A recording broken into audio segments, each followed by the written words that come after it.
If you received some early messages that were negative about you, you probably have adopted that message as your own. You don't even need to hear your mom or your dad or your big brother or your bully from school say those things to you anymore. It's now your own voice, and it's running in that track, in that neural pathway. And every time it runs, that pathway gets stronger.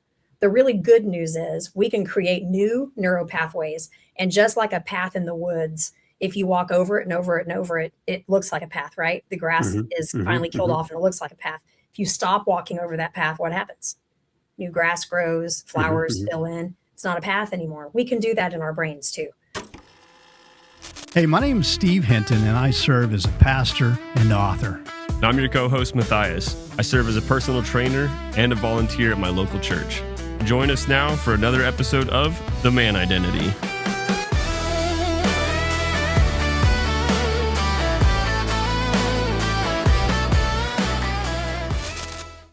Welcome, everybody, back to another episode of The Man Identity. Thank you so much for tuning in today. Make sure to like and subscribe to our channel. It greatly helps out. We have a very special guest today, our first woman on The Man Identity. Yes. So why don't you tell us a little bit about her, Steve? Matthias, I had not thought of having a lady here on The Man Identity, but when I met Angie, I knew that we just had to do this. And the backstory is interesting. Back in November, Debbie and I were at the International Conference of Missions in Atlanta, Georgia. And Debbie is a hospital chaplain, a nationally board certified hospital chaplain, which also means that she has to have so many hours per year of continuing education. So we're at this conference, which is really neat. And I'm going through the list of workshops for the 3-4 days that we're there. And we noticed one on dealing with trauma.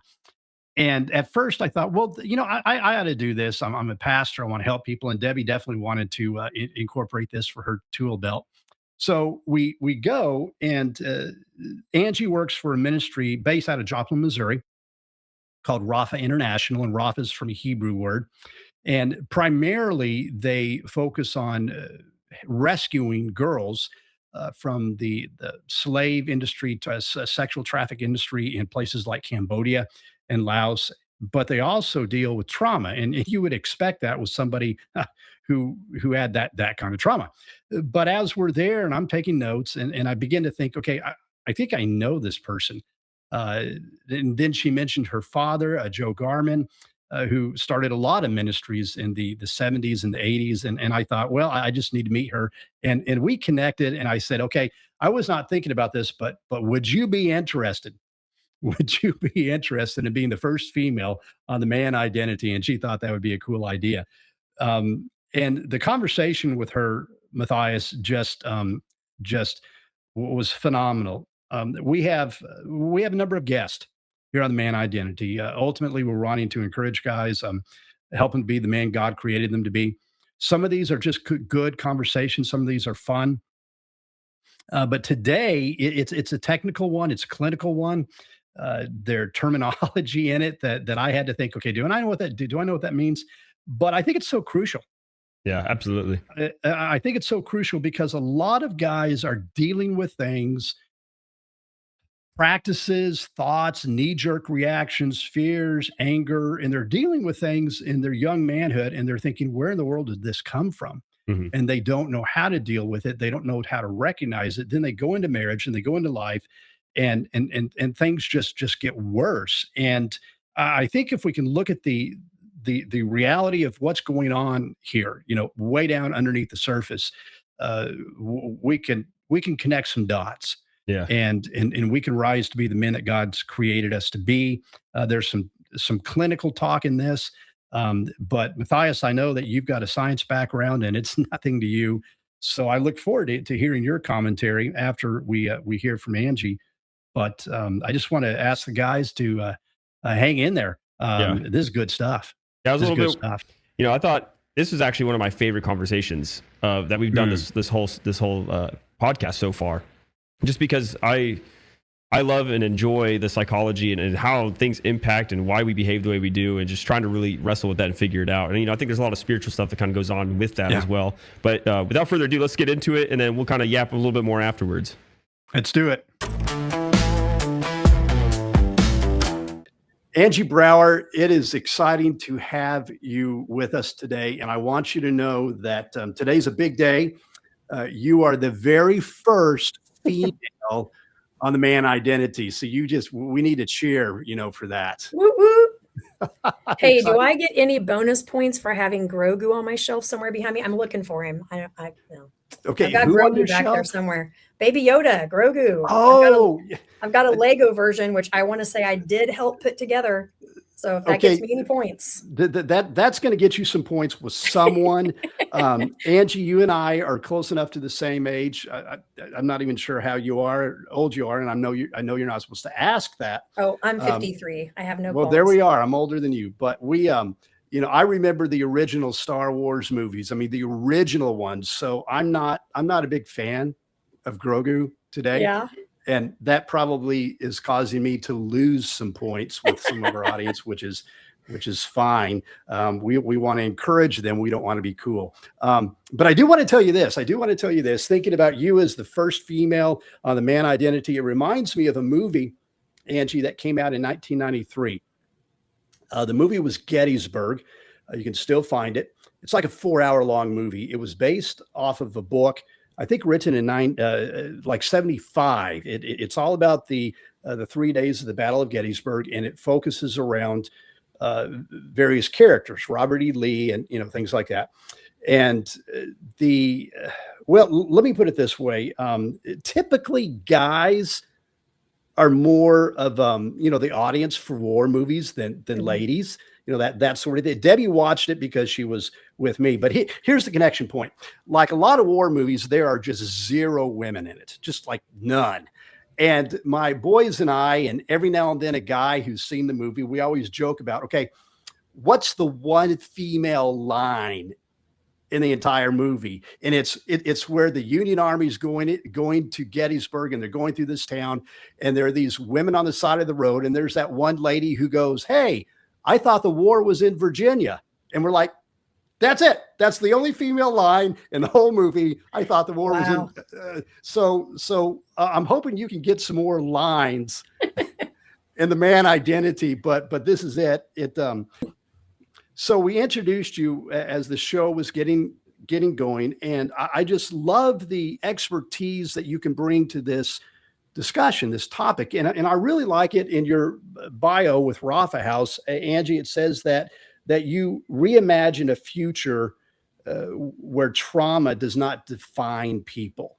Reimagining future where trauma does not define people. And I think we could just start out with what is this issue of trauma in the lives of people today? Because Angie, a lot of times guys think of trauma. Okay, that would be a Marine, that stepped on an IED in Afghanistan, or he was in a firefight, or, trauma applies to guys who were just really abused as a kid, or trauma. Yeah, those are the young girls that Angie and her team deal with in Cambodia. But, what does that have to do with my life today here in America or England or Europe or whatever? So talk to me about what trauma is for us who don't experience these big cataclysmic events.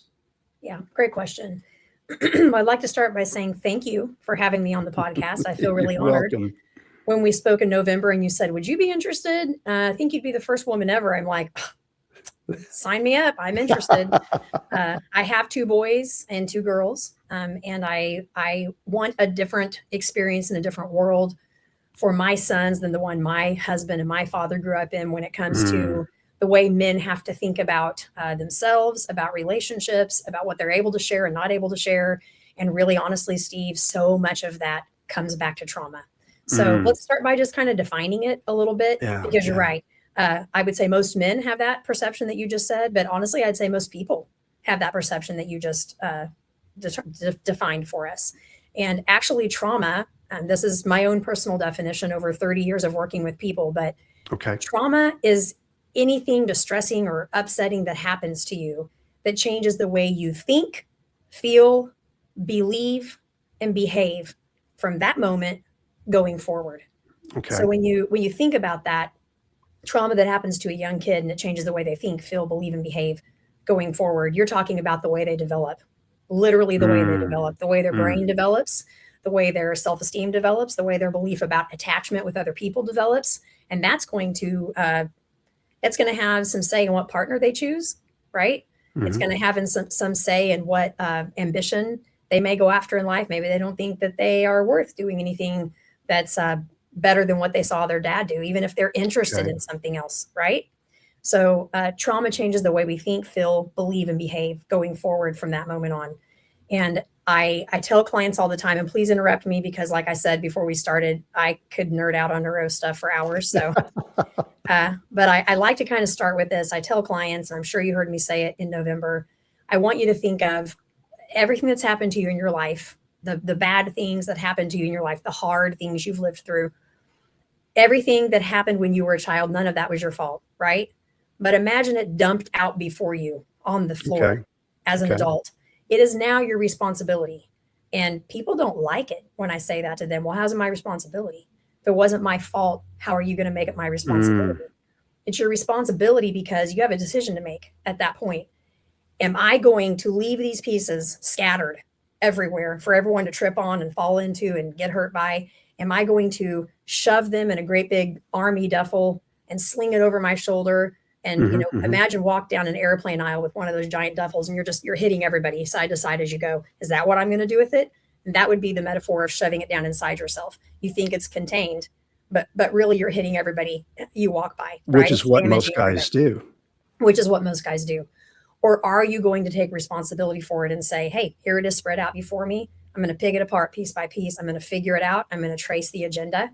I'm going to get some help and ask what to do about it. I'm not going to let it continue to affect my relationships, my marriage, the way I am a father, a brother, a partner. I'm just not going to do that. That's what I mean by taking responsibility for it. So a lot of men think they're taking responsibility by just, I'm not going to tell anybody about it. It's mine to worry about, but that doesn't work. Okay. So what about this, Angie? And I really like what you said, and I think we got to come back to that. But what about a guy who just kind of pauses? You say that, and their immediate thought is, "Yeah, I don't remember anything. I don't remember being abused. I don't remember, maybe, but maybe I don't even have any memory at all of my childhood. I was a kid. Life kind of stunk, and I was okay." But they just don't remember any trauma. Right. So to that, I would say, unfortunately, if you have a really spotty memory of childhood, you have a lot of blank spaces, that probably means there was a lot of trauma because our brains don't really know how to process trauma. And I won't go too deeply into it because I don't have any idea how much time we have, but so I'll try to keep this part short, but to answer your question about men who are like, I don't really remember a lot. That's because your hippocampus, the part of your brain that kind of processes and stores trauma, when a package, comes in, if you think of him like kind of up there in your brain all day, sorting packages and putting them where they go so that you can come back and think of my 20th wedding anniversary or the birth of my first child. I know right where that's stored. It's processed and it's stored, right? Trauma doesn't get processed and stored like that. Your brain hippo, because it's the hippocampus, he wanders around the warehouse going, I don't know where to put this. I have no idea where to put this. And he just kind of drops it in a corner. And then the next time a trauma package kind of comes up the conveyor belt of the brain, he says, I don't know what to do with this either, but I'm going to drop it over here with this one. And now we have layered and complex trauma. And by the way, while he's wandering around saying, where do I put this package? All of the other experiences that were coming in on that conveyor belt, waiting to be processed and stored, they're just dumping off the end into an abyss. They never get stored. And sometimes, Steve, we might have flash memories of things, but sometimes we don't have any memory around that time. Not even just of the trauma itself, but around that time, because your brain was in survival mode. It was so busy trying to figure out what to do with that trauma experience that it just lost a lot of the other experiences of childhood. Also, people who have a lot of trauma in their childhood and maybe don't remember it, the reason that they aren't able to process and store those memories is because survival mode keeps us in a different part of our brain. It's nowhere near the part of the brain that's able to process and store. It's the part of the brain back here, your limbic system, that just says, what do we need to do to survive? Fight, flight, freeze, fawn. What do I need to do to just survive? If that's how you spent a lot of your childhood, trying to survive dad's wrath, or maybe mental illness in your family, or substance use in your family, or the list goes on and on and on. If your childhood was spent trying to survive, your brain literally didn't have time to process and store. And it wasn't even in the right mode in which to do that. So for a guy who says, I don't really know, I don't remember, I don't know if I had any trauma, I would say, take a look around you now. Take a look around your relationships. Ask yourself how well you handle chaos and stress. Do you feel really heightened inside, or are you able to kind of self-soothe and cope through that? Or does it make you feel really out of control? When you feel out of control, does it make you feel angry? Do you respond with rage? Have some of those episodes hurt relationships with your wife, with your kids? Do you have close relationships? Are you able to form memories now? Are you able to form memories now, but you didn't have any then? There's got to be a reason for that, right? So I talk to a lot of men in my practice and in my line of work that are like, after doing trauma work, after doing EMDR and IFS, which is internal family systems, which just basically means all the parts of you, kind of figuring those out. After they begin to really understand themselves and kind of trace the roots of where some of these things came from, it's not that we're trying to find who to blame. That's really kind of a moot point. Okay. Whenever you hear, I'm not going to go to therapy and be told it was my mom and dad's fault, a good therapist will never try to get you there. It's not about blame, because what good does that do? What good does it do to figure out who to blame and then do nothing with it? It's okay to trace the origin and see maybe where that came from. There may be some forgiveness that follows and that needs to come from that for your own healing, right? But the point of good therapy, finding out where that origin source is not because we want to figure out who to blame. It's because we want to go all the way back to the beginning and unravel all of the learned things that came from that need unlearned. Angie, there are so many layers to the onion that I feel that could be unpacked here. Maybe, and you kind of joked about it, not wanting to be too nerdy and things like that. But I think maybe if you can give a little bit more of an overview just to the science of the brain. I know we have some guys are really going to resonate with that. Some guys may not think a lot about that, but even when I was able to be in your workshop last year, it just all made sense. But the reality that we've got different parts of our brain, different parts do different things. And when the brain is healthy, when the environment is healthy, the emotions are healthy, it just kind of works. But when there is unhealth, the fight, the flight, or whatever parts of the brain don't function the way they're supposed to. And then when that continues on, things drop through the crack or whatever. But can you unpack that a little bit more? Yeah, you bet. So to help you understand, to help the listeners understand how very powerful neuropathways are in the brain, this is just kind of a little side note, but it illustrates it perfectly. So Dr. Daniel Amen talks about in his book, it's mostly about ADHD, but there's a section in there where he talks about doing autopsies on brains that came from prisoners who were addicted to pornography, had been convicted of violent sexual crimes. And literally in autopsy, there was a rut. Like if you were to pour water on the brain, water would run in that rut. And that rut went from the part of the brain where that information enters back into the sexual center, sexual and violence. Literally, there was a rut in the brain. Okay, so keep that in mind when we talk about neuropathways. So the brain is making formations. Correct. And depending on what you go over and over and over and over, those neuropathways are stronger and can even be, through addiction, can even turn into literal physical ruts in your brain that, we don't know about until afterward when you can see a picture of it in an autopsy, but it is happening. So think of a neuropathway like a road or a train track. And when these thoughts are going up and down it all day, like my maiden name is Garmin. Okay. And this is funny to this day, 53 years old. To this day, if I do something kind of boneheaded, I will say, "Oh, good one, Garmin." And why do I do that? I have been Angie Brower longer than I was ever Angie Garmin. But that neuropathway in my brain from the time I was a kid where I'd call myself Garmin when I messed up, "Oh, good one, Garmin," that's still in there. I've never felt the need to change it, but that's just a small example of how powerful those early messages are. So if you received some early messages that were negative about you, you probably have adopted that message as your own. You don't even need to hear your mom or your dad or your big brother or your bully from school say those things to you anymore. It's now your own voice, and it's running in that track, in that neural pathway. And every time it runs, that pathway gets stronger.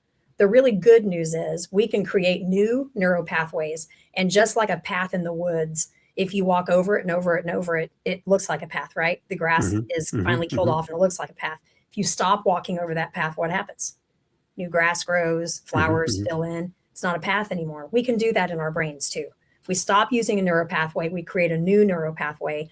That's why I say healing actually happens. It's not just you find out how to feel better about things, or you reframe something, or you make excuses for people. I've heard all of these things in my office. Oh, you want me to? No, I want you to actually heal. I want your brain to heal. You're not going to forget things. It's literal reprogramming. It is. Yeah. So go ahead. I was just going to say, and answer your question about kind of the neuroscience of the brain. Information goes from the bottom up or back forward. Okay. From the back forward. So information comes into all of our brains the same way, up our brainstem. And then I'm gonna do my little flip my lid thing I did. And so if you think about this as the brainstem, information comes in here. This little guy right here, this is your on your amygdala. hands for our audio people. Yes. Oh, sorry. If you were to put your thumb into your palm and close your fingers over it, that's kind of the picture I'm giving you of your brain. So your thumb is the amygdala. He's kind of your threat sensor. All right. So if you receive information and your amygdala says, that's not good, I feel threatened, he will kind of flip your lid. See, when you flip your thumb out, your fingers fly up. This part of your brain, the palm of your hand, as a metaphor for your brain. Oops, my AirPod just fell out. That part of your brain is the part that is the limbic system. And that's the part that's going to keep you in fight, flight, survival mode. The fingers that fold down over, that's your frontal lobe. Okay. The frontal lobe is where we want to live 99% of the time. The frontal lobe is where we have good reasoning and logic, and we can make good decisions and do higher math and all that stuff. If it's flipped up and not online, we're functioning in our limbic system. So the limbic system's at the back of your brain. Okay. And then you have, on the way forward, you have the right brain and the left brain that assist you in getting to your frontal lobe, and they have different functions. Left brain's more analytical, right brain's more creative. Your frontal lobe is where you want to live most of the time. That's where you're going to make your good decisions. If you were, the limbic's not without need. If you were in the woods running from a bear, and I know there are going to be guys listening that are like, don't run from a bear, lay down and play dead. I'm probably never going to do that, or attack it, or have bear spray. But let's say that I don't do that. Let's say I run from that bear. I need to be in my limbic system. Do I need to do higher math when I'm running from a bear? I do not. Do I need to even digest food when I'm running from a bear? I do not. I just need to be able to scream louder, run faster, whatever it is I need to do. So I need my limbic. I need all the adrenaline and stuff dumped into my body. But when we talk about trauma, if you've had consistent trauma from a young age, or even if you've had a traumatic experience as a teen or an adult that is still alive in you, this is happening to you. But for the sake of the example, let's talk about people who have some trauma at a young age, okay? As their brain develops, that amygdala, that threat sensor we talked about, it gets bigger. You know, your brain develops the way it thinks you need it to, right? And if you're in danger most of the time, or at least perceived danger most of the time, then that neural pathway is not going to be a kind of straight shot from there to the front of your brain where you want it to be. It's going to be a straight shot to your limbic system every time. And so even when you're not in trouble, or even when there is not something to fear, or not some trauma happening, your body may believe there is. And so your brain dumps all the things it thinks you need into your body, adrenaline and cortisol and all of the things that make you feel hyped up and panicked, and the things that can cause panic attacks. Also, by the way, Steve, those same things can cause rage. Those same things can cause bursts of anger. And I know a lot of men go in that direction, and then they feel terribly guilty about it because that's not who they are. And to that, I would say, you're right. That's not who you are. That's trauma talking. Yeah. Well, that reminds me. A lot of times we may have a guy who gets angry, and we would say, okay, he's got an anger issue, and we need to do some anger management. And that may be true, but the greater truth is that there's something underneath that, Correct. A fear or a loss or something like that. Yeah. So anger management is fantastic for teaching tactics. It's good stuff. It can really help people, but it's It's talking to the symptom, because anger is really the symptom, right? The problem is something much deeper. The problem is usually a wound or a vulnerability. Think of it like this. If Steve, if you and I go to junior high school together and you're my bully, and every day you come to me and demand lunch money, if I drop my head and I look scared and I look powerless, does that make you feel more powerful or less powerful? Makes you feel less. Well, it makes me feel less, but it makes you feel more. Right. Yeah. You're like, hey, it's working. Look at her drop her head. Look at her hand her lunch money over. But if you come to me one day and you demand my lunch money, and those of us those people who can't see us are going to miss this, but you demand my lunch money and I kind of do this, right? I kind of jump back at you. You probably flinch because you weren't expecting it, right? And that little burst of anger that I just showed, that little burst of aggression, it did the trick. It backed you off. Do I feel brave? Probably not. But my brain learned that anger is sometimes safe. Okay. If I show what I really feel, which is vulnerability, sadness, then I'm not safe. But if I show anger, I'm safe. That's huge. Angie, listening to this, and I thank God for smart people like you all the time. But I'm kind of hypothesizing. So sometimes we may have a young man, we may have an older man, we may have a person, and they feel that, I'm a shy person, or I'm a fearful person. And I'm wondering, is it not so much that God made them a fearful person, which we know that's not true, but is it more of, this is not so much who I am in my DNA, but this is who I am because of learned processes that have happened year over year over year. And in particular, what I'm hearing you say, when I was a kid. Yep. Yeah, 100%. You hit the nail on the head. Nobody is born fearful. They might be born with brain-driven anxiety. And I just want to throw that in there. Like there are issues we deal with. I have asthma. My husband's diabetic. Some people have brain-driven anxiety that is in their DNA. Anxiety and fear aren't the same thing. Okay. Sometimes anxiety can feel a lot like fear, but anxiety and fear are not the same thing. And anxiety is manageable, both with medication and through behavior. So someone who feels like I'm just a fearful person, you have hit the nail on the head. They are not a fearful person. They were taught through brain development and experiences in their youth, which is how their brain developed, right? That being small, which often equates to fearfulness, being small and staying out of sight and being quiet and making themselves lesser was safer. So you don't get to choose.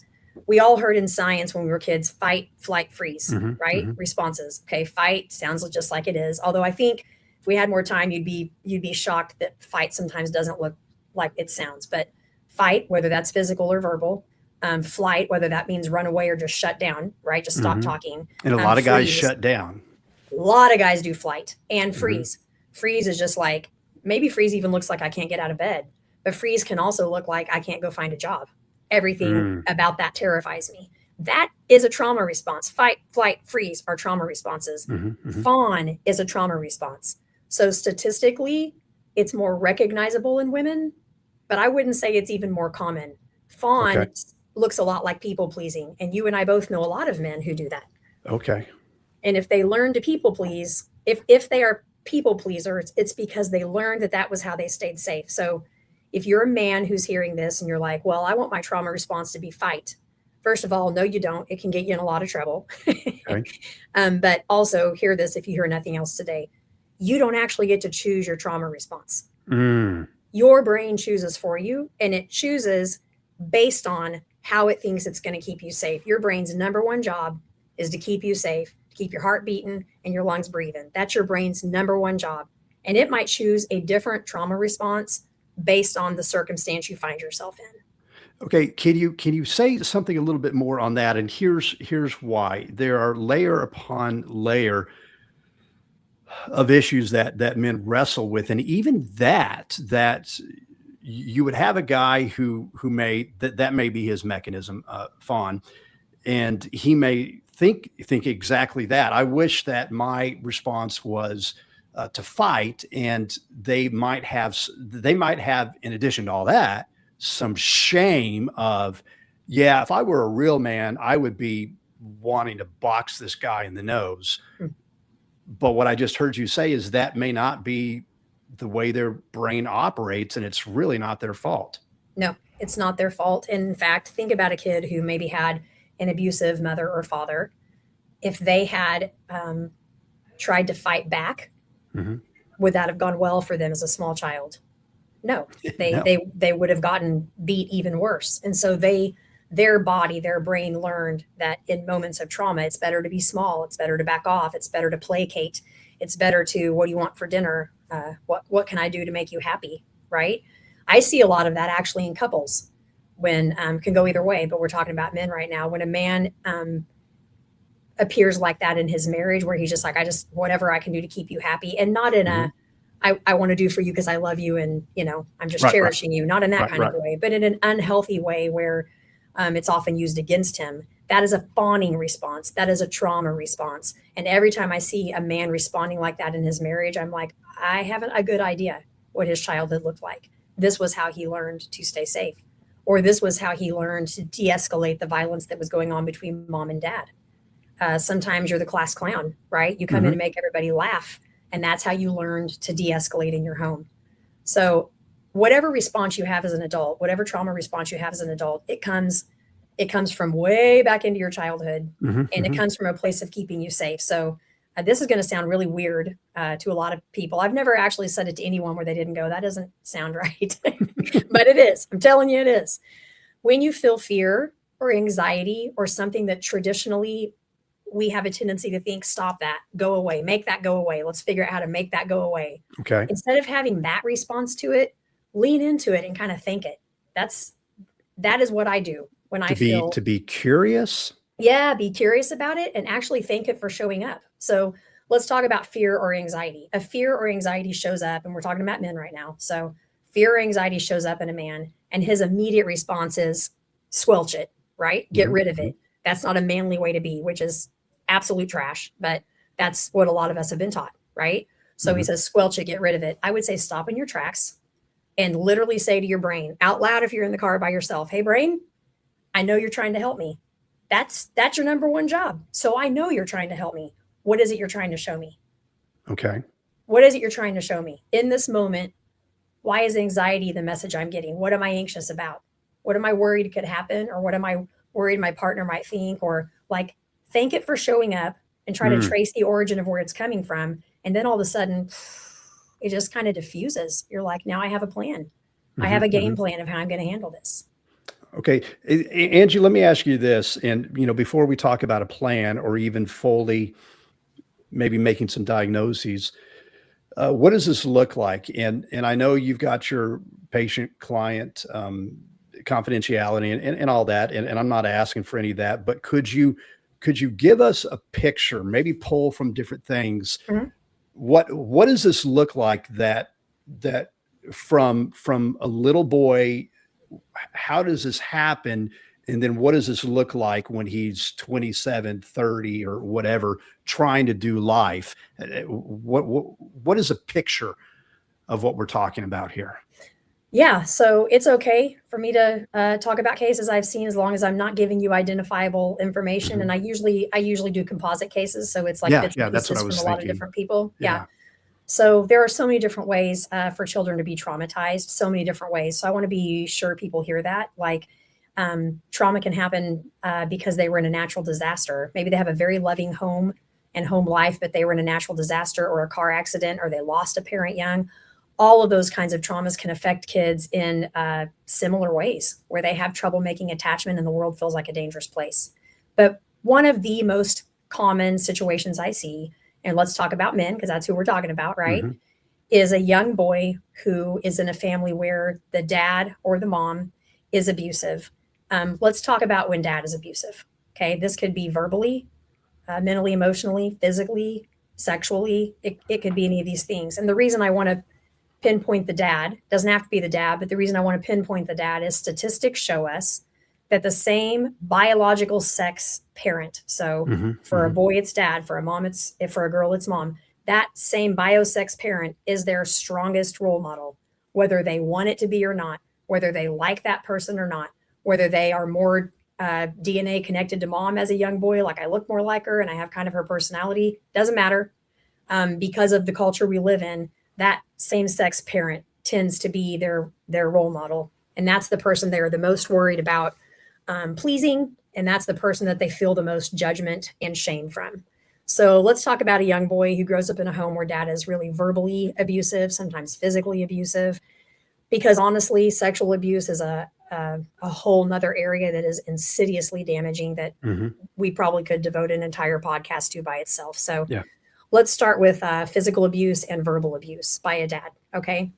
If you're a young man who grows up in a home like that, you learn a few things. First of all, you learn that that's normal, which sounds crazy to say. You would think that a child would understand that's not normal. They go to school and maybe everybody else's family isn't like that. Well, they don't know that. Think how small a child's world is, you know? It's basically mom, dad, siblings, school, maybe sometimes church. But mom and dad are on their best behavior at church or at school. They're not going to do this in front of other people. So that feels really normalized to that child. They don't question it. They don't question that maybe this is dad's problem. They immediately internalize it. So we have from a very young age the beginning of shame. And shame is one of the hardest things to treat. One of the hardest things to treat because at some almost cellular level, you believe you don't deserve any better than what you've gotten. So healing almost feels like something you're not supposed to do, right? You've lived with shame for so long. So they grow up in this home where they're told they're worthless. They're never going to amount to anything. They can't do anything right. Dad doesn't spend time with them, doesn't teach them how to change a tire, doesn't, none of the things, never has conversations with them about how to treat a woman, about how to be in a relationship. And then this kid is dumped out into the world carrying all of that. So they're carrying the burden of huge imposter syndrome. I see that I am a man physically, but I don't feel like a man in any way. I have talked to so many men, whether it's 20, 30, 40, 50, 60. I've talked to so many men who are still in a stage. I'm thinking of a man just the other day who's in his mid 50s. And he said to me, I know that I am an adult man, but when I'm around other men, even men younger than me who know how to do things I don't know how to do, I feel like a little kid. That's so interesting. Yeah. Yeah. And that's shame. Yeah. Okay. So those kids grow up thinking the way they were treated was normal. Then they get dumped out into the real world and they start to look around and they realize I'm not like other people. Maybe I don't know how to do the things other people know how to do, or maybe I don't know how to make and keep relationships. Maybe I have this terrible anger that flares up and drives people away from me. And that also creates shame down deep inside because you feel like I don't deserve to have this woman love me. I don't deserve to have these children who are counting on me. Think about the way men feel like I need to be a provider and a protector, right? For my wife and my kids, whatever that means to them. If you don't feel like you have any skills to be a provider or protector, if you feel like you were always the one messing things up and getting it wrong and you're always a loser and a letdown, how do you step into the role? How do you step into a godly role in your relationship at all? How do you do that? When you don't think that's who you are, then that creates shame. Even more so. They may be talking to a pastor or a mentor or something like that. If we're talking about Christian men, and he's saying, step into this role God has given you. And I'm not suggesting what those roles should be. Just saying, that men are given this message. Then that creates more shame because he's like, I can't step into this role you expect me to know how to do. I can't do that. That's not who I am. I don't have it in me. And that's not true. But all of it is buried under these layers of shame. And by the way, shame is trauma. So guilt is action-based. Shame is identity-based. Guilt is, I like that. I did something wrong. Guilt is I did something wrong. And if I did something wrong, then I can at least try to make it right. Yeah. Shame is I am something wrong. And if I am something wrong, maybe there's no fixing that. Yeah. But there is, but that's how they're feeling.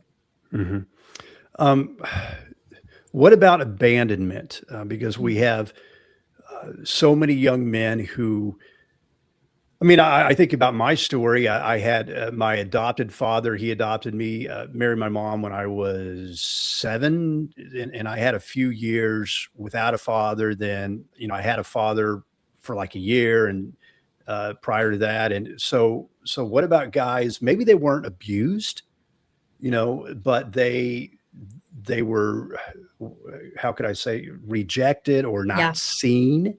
Yeah. What kind of trauma? Because you wouldn't think of that as being trauma, but from what I'm hearing you say, that is there It is some is. trauma in that. So what does that look like? Well, let me ask you this, Steve. If you are rejected or abandoned, walked away from, not treated like you matter as much, maybe you were even in the home with your bio parents, but there was a favorite sibling and it wasn't you. That's a level of abandonment and rejection too. Mm, Any kind of rejection and abandonment, let me ask you this question. Let's go back to our original definition. Did it change the way you thought and felt, yeah, believed about yeah, yourself, and behaved with other people? Then it fits the definition of trauma. yeah, yeah, Yeah.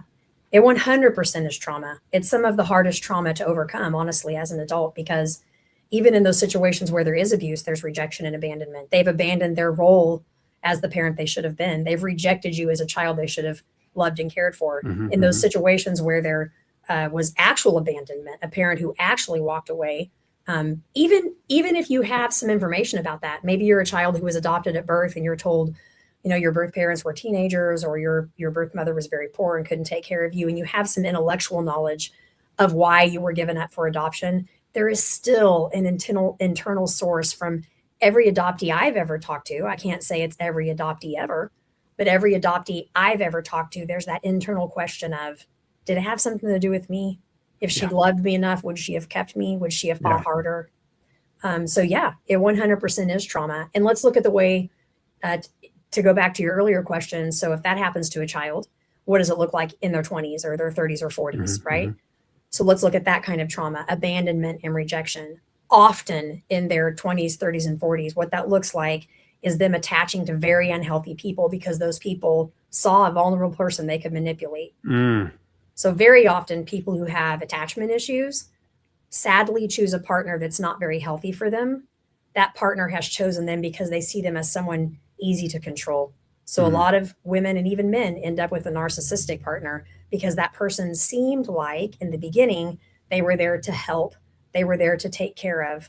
They just love bombed him. I'm just gonna cherish the stuffings out of you, right? hmm hmm And that made that person who had abandonment feel seen for the first time in their life in a way they never had before.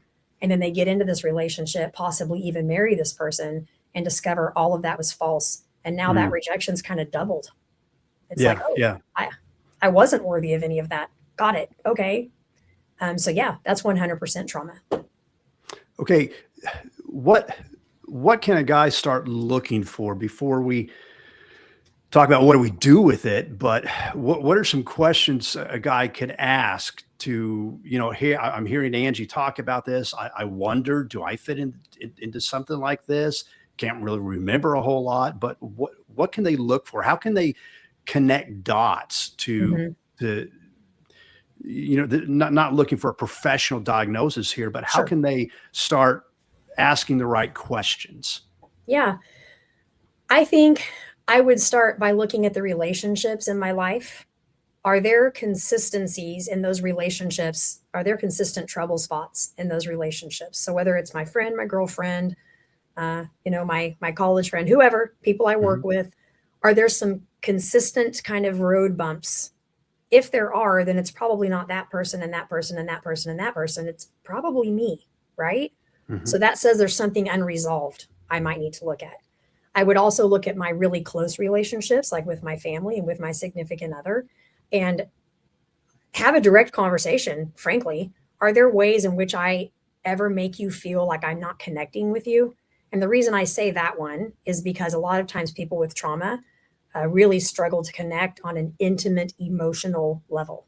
So, especially men, we take it, we shove it in that duffel bag, Mhm. and we Mhm. just pack it as tight as we can. And we really think we've got it all zipped up and we're fine. And we're not hurting anybody else. It's only us who's hurting, and we're going to be the warrior hero and carry the pain for Yeah, everybody. yeah, yeah. But we're not. We're not. We're hurting other people. So directly ask your spouse, your girlfriend, your family, are there ways in which you struggle to connect with me, or I make you feel not seen, not heard, or like I'm not willing to be vulnerable and open? Say it in guy terms. Those are Angie words. I'm a therapist. Uh, Angie words. We're going to coin that. This is an Angie word. it's an Angie phrase. Use your words, but I'm thinking of a young man right now in his mid 20s that has so much trauma and keeps telling his girlfriend, yeah, those things happen, but I'm okay. And she's like, but you're not, because we are not, right? This is hurting me. The fact that you won't talk about these certain things with me, the fact that you won't look more deeply into why you feel the way you feel about certain things, why you don't have the confidence to go after the job you want. It's all in there. It's all shoved down in there, and you won't unzip it and let me help you pull it out and rummage around. That's really what we want to do. We want to pull it out and rummage around in there. And that feels really scary. So I would lean into that. Like we said earlier, if something feels scary, get really curious about it. Okay. Why am I so scared of that? And then what I'm hearing you say, that there's going to be a roadmap there to something or some things early on that cause the brain, the psyche, the emotions to kind of just stop at this point in time. So I trying to identify these markers, these places in the past. Yeah. So you may not always, I hope I'm understanding your question correctly. You may not always know what happened. And this is going to sound really strange, but you don't always have to know what happened, especially with a modality like EMDR. If you're seeing the fallout in your current life of things you don't understand, of emotional issues that you don't know why you have, and you don't know where they came from. And maybe you have kind of an overall idea that things weren't great when you were a kid. You don't have to remember every single thing that happened to you. So if you're a guy out there thinking, yeah, I know stuff happened, but I don't remember it. And so what's the point of going to therapy? Because I can't tell anybody what happened, right? Okay.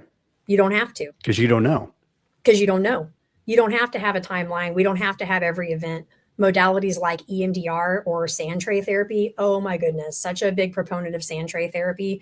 And let me tell you what, when I use this with male adult clients, they love it. When I pull out my little sand tray, they're like, are you kidding me right now? Okay, you want me to play in the sand? We'll talk about that, because I'm somewhat, I'm a pastor, and I kind of dabble in this sort of stuff, but it's not my calling. It's not my vocation, but EMDR, there are going to be a lot of people who have no clue as to what that is, or the sand therapy, and then maybe in addition, what are some other clinical tools, procedures, protocols, or whatever that guys can find out how to engage in to get out of this, or to move through this. There are all kinds of modalities, and different things work for different people. But with trauma, if we're talking adults, not kids, with trauma, I would say EMDR, which is eye movement desensitization, reprocessing. Have you ever heard that with vets? Like they're looking at a light, back, forth. Those but eyes are going back and forth. Yeah. Yeah. Not the head, but the eyes. But they can also do that, because that gives me a headache. I can't do it. They can also do it with headphones, and they can hear click, click, click, click, or they hold buzzies and they feel the buzz from hand to hand to hand. Okay. EMDR is a modality that if you don't know exactly what happened, it really is focusing on, part of it's about memory, but it really is focusing on the sensations that come up in your body and the emotions attached to them. Right. So you might know of a particularly traumatic event, and you might be able to say this much about it. Like, I don't really remember it, but I remember the night my dad left, and remember my mom crying, and that's really all I remember. That's enough. That's enough. We're gonna take your emotions back to that place. We're gonna see what comes up in your body. I had a lady one time doing EMDR that we were actually doing what we call a little T kind of practice set, so that she just kind of understood what was going to happen. And when you do a practice set, you pick something from long ago, like elementary school days, right? And she picked something so small, and that's a great tool to practice EMDR with. You don't want it to be connected to family of origin or anything big. She really thought she had a good one that had happened at school. But one of the things she said during her session was, I remember thinking, I went to this little Christian school, and I remember thinking about my teacher, you're supposed to be a Christian. Why are you doing this to me? And as she's telling me that, she said, I feel some weird pressure in my forearms, right? Right here, feel some weird pressure in my forearms. I'm like, okay, notice that. Let's do another rep and notice that. And as she's noticing that, an entire new trauma came up where she remembered being held down by her forearms. So EMDR kind of takes the spaghetti. Remember I said your brain hippo, because it's your hippocampus who likes to process and store your memories, kind of drops everything over there in a corner together and it just kind of becomes brain spaghetti, all twisted up and touching each other. And when you think about energy running over one strand, if it's all in a ball over there together, it's going to activate. yes, Yeah. you get one thing gets triggered and it all kind of lights up, right? Which is why people who have had one trauma after another trauma after another trauma throughout their lifetime can have really big reactions that don't make sense to other people about what seems like a small trigger. It's because it triggered that whole spaghetti pile. Everything's being triggered. And I know triggered is a trendy word, but it actually is a very descriptive word. If you It makes sense. It makes sense. It makes sense. You pull the trigger, that's what sets everything off. So EMDR, with the eyes or the right, left, it's causing you to be more attuned to those emotions that we've forgotten. Yeah. So in really layman's terms, because it's doing bilateral stimulations, right, left, right, left, you can reprocess a memory that feels right here. It feels right here. And when you're done reprocessing that memory, sometimes people describe it as kind of fuzzy or foggy, like they can still remember the whole thing, but the emotional intensity they feel around that event feels kind of like it's in long-term memory almost. It's like, yeah, I remember that my dog lady died when I was a kid and I was so sad, but I'm not crying about it right now at 53, right? It's that kind of a feeling. And so when you're able to take childhood trauma and work through, you may have to do, several sessions of EMDR. You will have to do several sessions of EMDR. But your brain works through so much. And all the while, remember those neural pathways? Yeah. All the while, a new neural pathway is being built because it has brand new stimulation from right to left to right to left to right to left. It's laying new track. Okay. So you mentioned the sand therapy is something that, and I've never heard of this. I mean, yeah, I used to like playing in the mud as a kid, but I'm not sure that's what you're talking about. But you said guys like this. So what is this? Oh my goodness. They love it so much. They always come in. I say always, it's not a word I'm supposed to use, but most of the time they come in kind of, rolling their eyes and being like, okay, Angie, I'll do it because you want me to, but this isn't going to work. And then we, by the end of it, we're both bawling. So sand tray therapy utilizes that right brain. So I think why it's so powerful for a lot of men is because they don't spend a lot of time in their right brain. Some of them might, if they're a musician or an artist of some kind, they might spend quite a bit of time in their right brain. But for most men, they spend more time in that tactical, technical part of their brain, right? That practical part of their brain. And so sand tray therapy enables people to tell a story in the sand tray with miniatures. It enables people to tell a story that often they cannot say with their words. So they're able to kind of create some concepts in the sand. You may just give them a prompt like, create your world. That's usually the first prompt I give them. Create your world. Well, what does that mean? Whatever you want it to mean. Like, you're not getting graded on it. Create your world.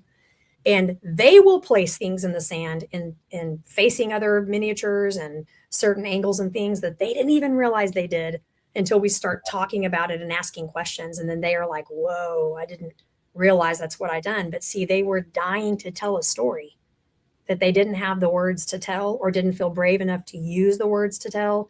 And the right side of their brain effectively said, I got this. Step aside and let me handle it. Another modality. Go ahead. Well, I was just about to say, I think a lot of guys, and this has affected me sometimes, it's as though they don't know what to say. I mean, like literally, it's like a kid, why'd you do that? Literally, I have no idea. I don't know. And sometimes guys, they can't come up with they can't even come with the right words. Right. By the way, Steve, you just spoke out loud a trauma response that people don't realize is a trauma response. Many times when sometimes little kids really don't know, but when we're talking a teenager or an adult, have you ever been in a fight with your partner and you're like, well, if that's not what you think and that's not how you feel, why would you say that? And they're like, I don't know. That's a trauma response. That is a flight response. Wow. Like right now, it just happened. Yeah. I don't want to talk about that. I don't know how to talk about it. And it's not a lie. I really don't know because I don't understand what's happening in my brain. So lots of time, the I don't know response is a trauma response from adults. Is that being flooded? Sometimes you're being flooded. Because I've read that, I've heard that the brain's flooded and they just don't, I don't know. Yeah, I think anytime you're having a trauma response, there's a degree of being flooded. You know, Okay. you feel overwhelmed, and that's why you're having a trauma response instead of a frontal lobe well thought out response. Okay. Okay. Right. And then you had another one. You had another one that you like. Yeah, there are so many. I wouldn't want anyone to walk away from here and say, I'm only going to do those 3. Like, we don't have all the time. There are so many that are so good. And honestly, for a lot of men, just traditional talk therapy, just learning to talk about things is invaluable. Part of Sandtray and EMDR, and the other one I'm going to talk about is talk therapy. Talk therapy is peppered into any kind of modality you do. Okay. And that's powerful to learn how to talk, to learn how to, this sounds so elementary, but it's not when you really think about it. To learn how to identify your emotions. That sounds like something we should learn in kindergarten, but we don't, Steve. We don't. We might learn what mad looks like, or happy looks like, or surprised look like the big 5, right? What those look like. Yeah, you But go to the hospital and you choose the face. yeah. There's actually something called a feelings wheel. You can Google it, like the emotion feelings wheel. And it takes those main ones, and then it branches out and out and out into teenier and tinier versions of those main ones. And people are just blown away by all the things they're feeling that they did not recognize they were feeling. I'm not just mad. What I feel is betrayed. And beyond that, what I feel is vengeful. That's and beyond good. that, yeah. That's good. That's So good. feelings identification is a place to start for any person, man, woman, or child, for any person. Start to be able to identify what you're really feeling. When is anger coming forward, but it's not really anger, right? What really is the feeling? Vulnerability, fear. If your child runs out into the street after a ball and a car almost hits him, but doesn't, and you run out there and you grab him and you shake him by the shoulders, like, what were you thinking? Are you actually angry with your child? No, you're not angry with your child. You're terrified. It came out as anger because the terror felt so big that if you give it an inch, you would have been, on the ground sobbing and not able to carry your child back into the yard. That's how big it was, right? So feelings identification is going to be a part of any of these modalities we talk about. And just traditional talk therapy is fantastic to get that going, to start being able to learn how to talk about your feelings. As you go deeper into looking at modalities that really center on healing trauma, one of my favorites is IFS. That's called internal family systems. Yes, Have you heard of that? Yeah. And I've probably read a few articles on that as well. Is that are you talking about, Angie? And I'm sure it's probably both in one place. But are you talking about literally internal family, like, okay, my brothers, sisters? Or are you talking about the different parts of the emotions of an individual and how they relate to each other? The second one. Okay. So you're not talking about your family of origin. You're talking about the family that is you, right? Do you remember the movie Inside Out? It's so good. It's so good. No, Steve. I don't remember that. I don't. Go watch it. Go watch the first one and the second one. I am thrilled. It's animated, obviously. Okay. I am Okay. thrilled that I think I know what you're talking about. I did not see it. Yeah. Maybe my girls did. I'm not sure that'll be an application to our show today, but maybe I will say, guys, Angie said go see this. So take your girlfriend, take your kids. wife, take your kids. They actually had psychologists come help them with these movies to understand the different parts. Yeah. Anyway, go ahead. What are we talking about here? So we're talking about the different parts of you, and it's not just your emotions. It's not just the angry part or the happy part. That's part of it, but it's the wounded child part. I'm going to share some composite case stuff to help you understand how really powerful this is. Okay. I had a client who had terrible, terrible sexual abuse from the time she had been 3 or 4 years old. And we were doing IFS together. And she had a big table where different parts would come in and sit down and take a seat at the table. And one of the parts that she couldn't figure out was kind of like this little caveman version of herself. That's what she would see in her head when we would talk about it. It's like a creepy little dirty, and it's pretty young too. Like I don't like to look at it. I don't like to think about it. It's just kind of this creepy little caveman that just is aggressive with everybody, and we just leave it over there in its corner. And it turns out many months down the road that was kind of the scapegoat in her mind. And this is all coming out of her, right hemisphere. In her mind, she was still angry with the child she had been for not telling somebody sooner. And it was all that aged child's fault. Okay. Everything that happened to every other part of her. And this is not DID. This is not somebody with DID. This is a person like you or me that just has a lot of parts inside of us, right? Yeah. And when she recognized that, it was like that little part was healed, didn't look that way anymore. But IFS is so powerful. I know it sounds kooky and out there, but I'm telling you, it's very powerful. I'm not a kooky out there person. I'm pretty down to earth. No, you're not. That's interesting. I think about my own story. Probably this past year, I was really angry at something I had done, or I don't even remember the context, but out of the blue, I just said, stop. I mean, I don't even know who I was talking to. I just said, stop. The reality is, if it wasn't for this part of myself, we wouldn't have done that. And it also reminds me of, and I'm losing, I can't pull the Psalm up in my head right now, where David in the Psalms, he said, why are you so downcast, oh my soul? And he's kind of talking to himself. So maybe what I'm hearing you say, when we talk to ourselves in the right way, it is good that we talk to ourselves. It is actually, because here's the thing, we may not realize we talk to ourselves all day long, maybe not out loud, but we do. Most of the time we're talking to ourselves negatively. Yeah. We're saying things like, that was stupid, or why did you say that just then? But we don't find time to say to ourselves, hey, that was cool of you to give a compliment to the lady at the McDonald's drive-through window. I bet that made her day. Like, we don't say that to ourselves. Yeah. If we would do more talking to ourselves in a more balanced way, it would help refigure some of these train tracks in our head. Okay. Well, why don't we do that? I like what you said at the beginning, that we dump our duffel bag out, and we're not responsible for what happened to us, but we do have a responsibility as to what we're going to do with it. That's right.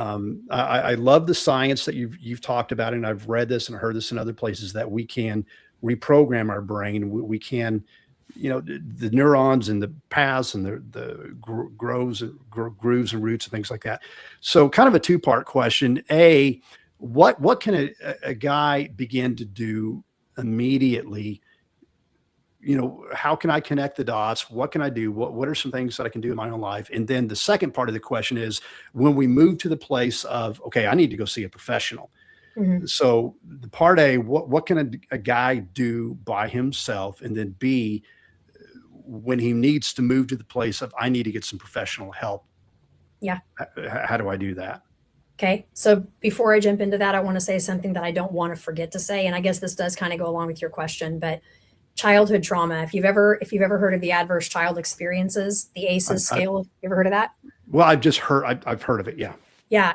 Listeners, please go check it out. You can just Google ACES, adverse childhood experiences, and you will see all kinds of connections from childhood trauma to things like heart disease and stroke and cancer, higher suicide rates, substance use and abuse.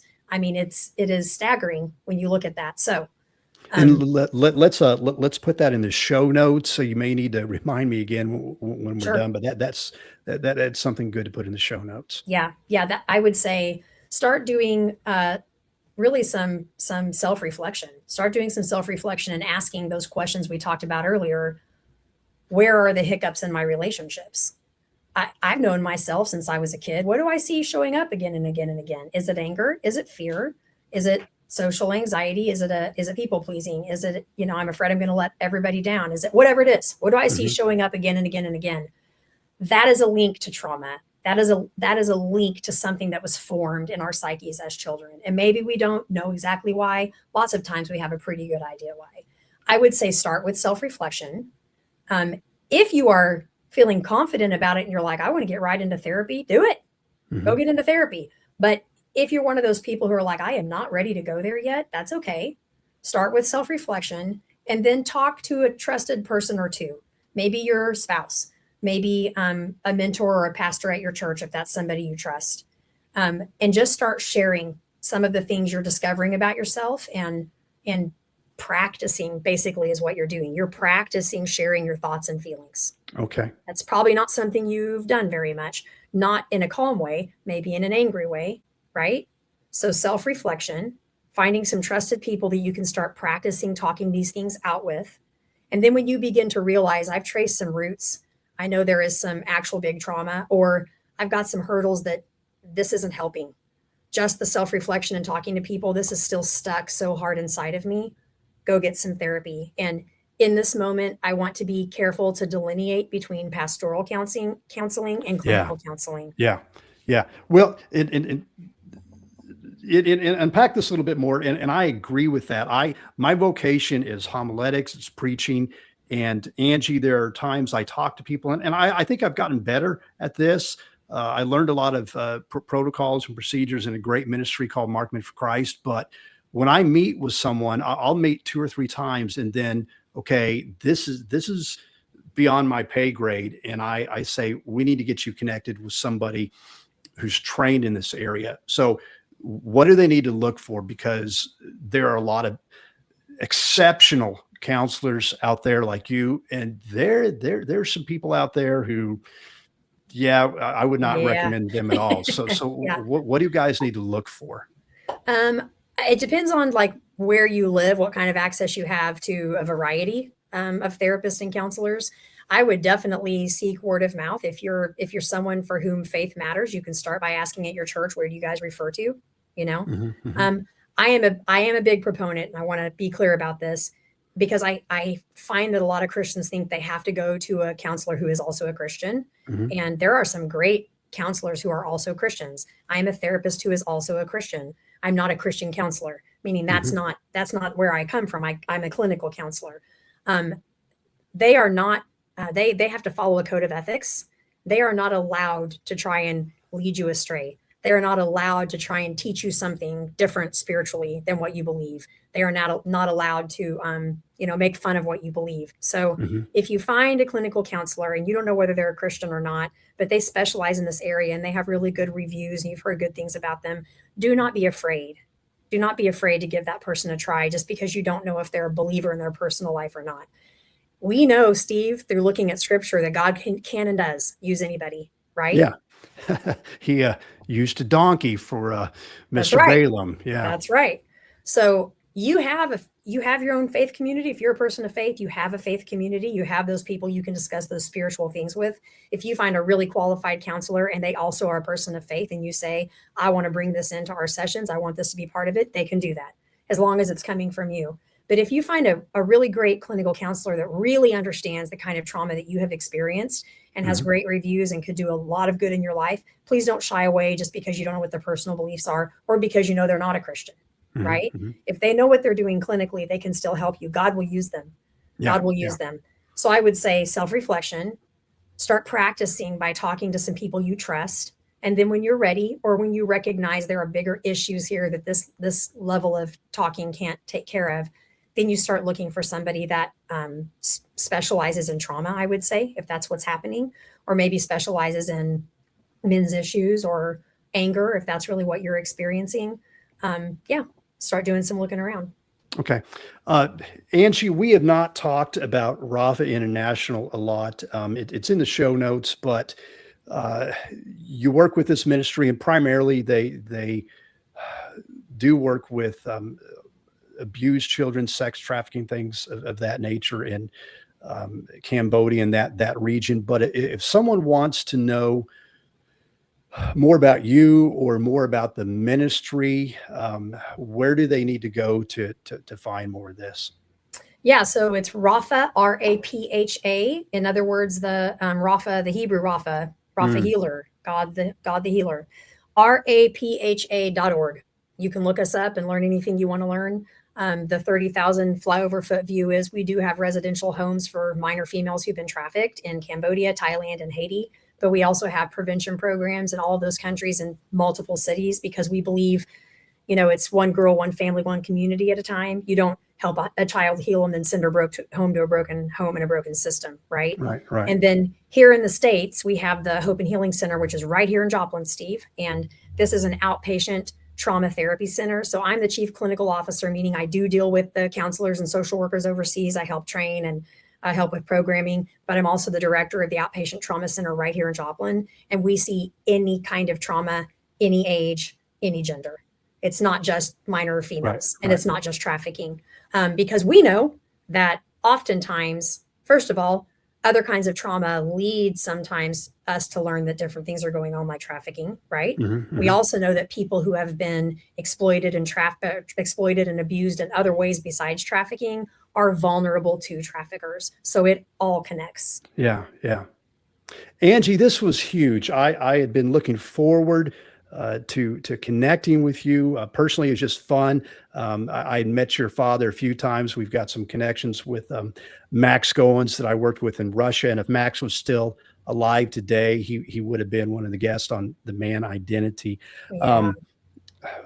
Angie, thank you very, very much. And if you had, one of the final questions is, if you had one shot to say something to a young man, what would you say? Whew. And you mentioned earlier that you're a mom of 2 boys as well, so you get a green card. If you had one shot, Angie, to say something to a young man, 15 to 25, thereabout. I mean, just one shot, Angie. What would you say to that guy? Oh, that's a tough question. You know what, though? It came right to my head. I would take their little faces, because they're precious, whatever age they are. And I would say, it is never too late to begin to heal. It is never too late. It is never too late to change the outcome of things you've done. It's never too late. I like that. One of my mentors, Alan Algram, would always say, your best days are yet to be. Yeah. If I could have like 15 more seconds, I want to share something with you that Go ahead. one of my really good friends, her name was Megan Connors. She died actually last year on October 31st. She was a 30 plus survivor of human trafficking, familial human trafficking, actually. And she used to say something so incredibly wise that I want to pass on.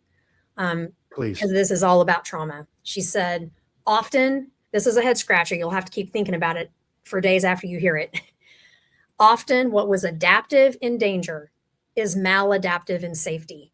When you think of everything we've just talked about with trauma and what your brain learned, Yep. your brain in danger learned to react in certain ways. Maybe you manipulate, maybe you lie.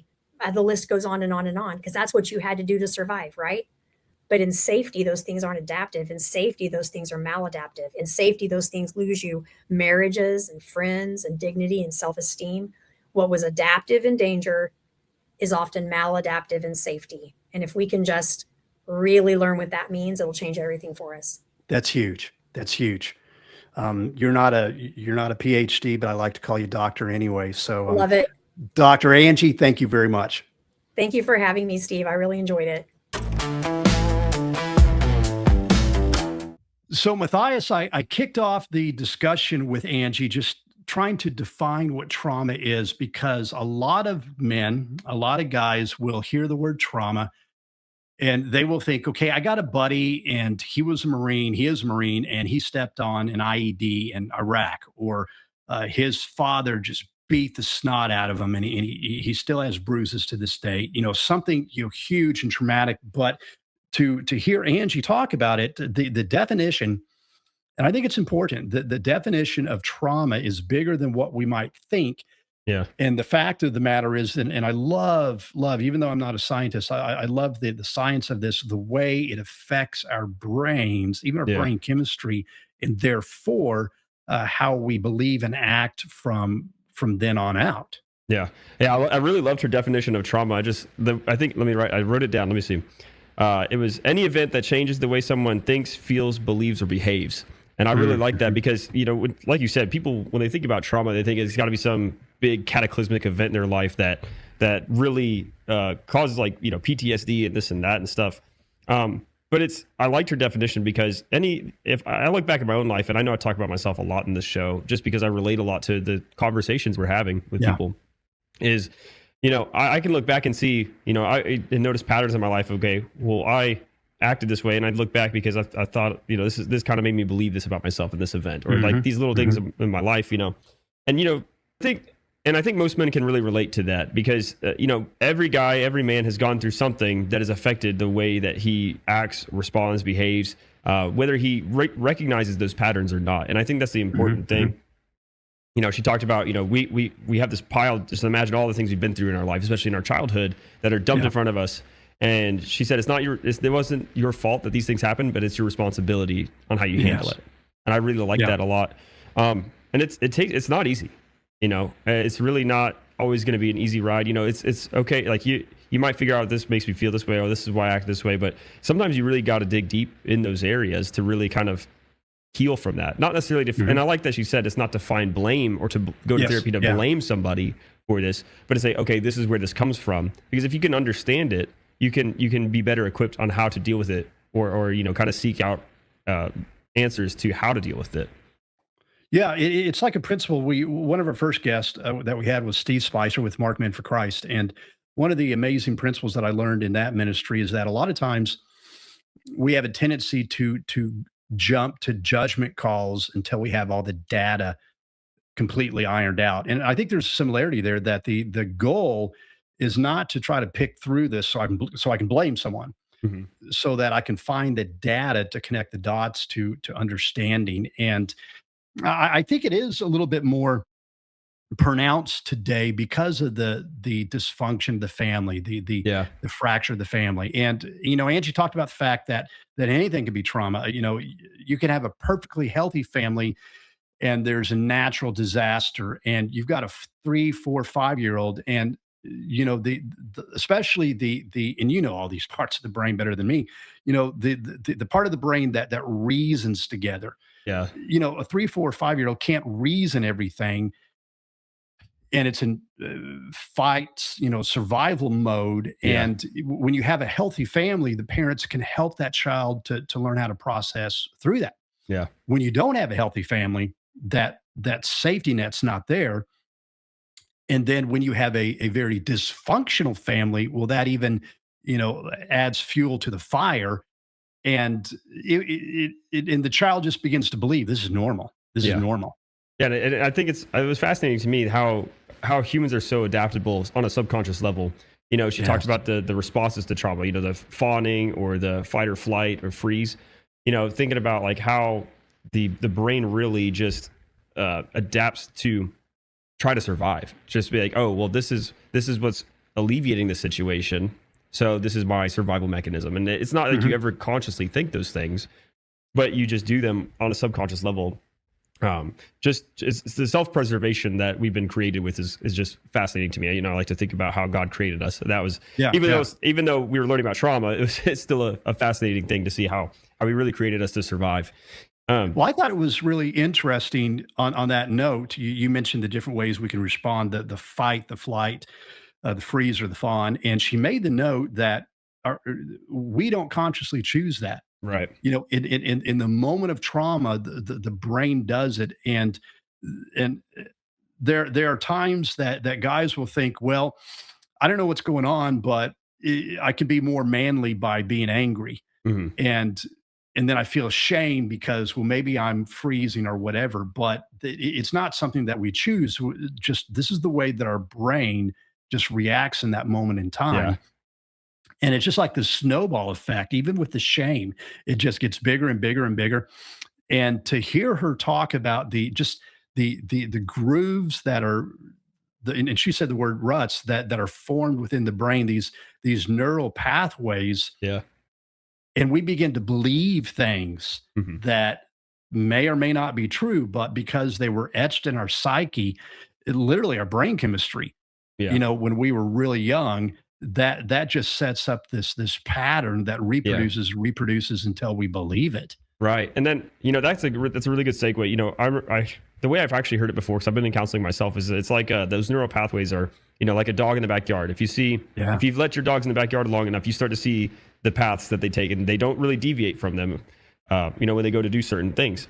And I think it's so important that you brought that up because, we form these neural pathways, and, a lot of them can be unhealthy from trauma. Like you talked about shame. Shame is a big one I've dealt with my entire life. I pray to God all the time about healing me from this shame and, how to deal with it, this and that, so that's something personally I've gone through in my life. But all that to say is, we form these neural pathways from a very early age, and they're ruts. They're very hard to get out of. But I think that's why it's so important to not go to counseling to find somebody to blame, but to really ask yourself, like, where do these behaviors come from? Recognizing these patterns, because you can deal with the symptoms if you don't understand where it comes from, but you can't deal with the root cause of the problem itself to start making those new neural pathways. So I think that's really important. And I like that you really asked the question, how can men really find, like, how do they start dealing with this? You're like, what is the first step? What do you do? And and I always thought I talk about myself a lot but a lot of the conversations you have really resonate with me, because it's just stuff I'm going through myself at this stage in my life. But I'm talking to the viewer here, in my own experience, where I really kind of started being able to make these connections was, I've sought validation in my relationships my whole life. And, searching for a girl. If I found the right girl, I'd finally feel fulfilled. I'd finally have this validation that I'm worth something. And so I've been through many relationships throughout, my high school days, my college years. And, you have to be really cognizant and look back and be honest with yourself. Like, okay, I saw these patterns happen, and clearly, if I go to a restaurant 20 times or 20 different restaurants and I get kicked out, well, it wasn't the restaurant's fault. It was probably my fault. So if you look back and see these unhealthy things that happen and you see the pattern, I think that's the first step, is just trying to find patterns in your life where, and I think she mentioned that, is, look at your relationships in your life. Are there consistencies? Well, if there's these consistencies and it's all with everybody, it's probably not them, it's probably you.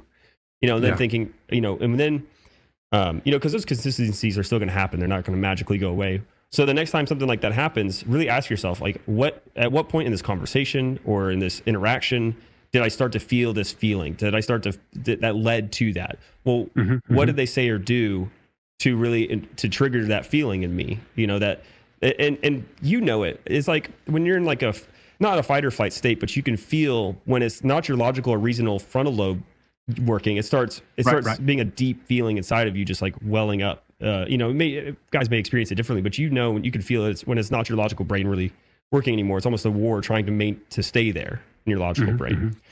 But if you just really kind of ask yourself, why did I start feeling that way?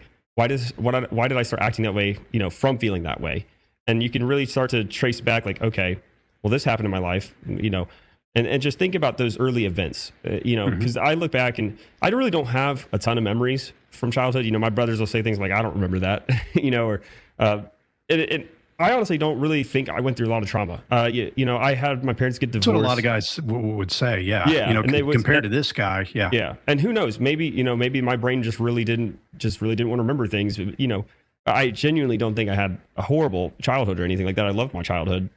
And then I think if you start to recognize and say, hey, maybe this made this impact in my life, that's really the first step, is just kind of recognizing these patterns in your own life and saying, okay, and trying to identify where those feelings really come from. And it may be multiple events in your childhood. It may not be just one.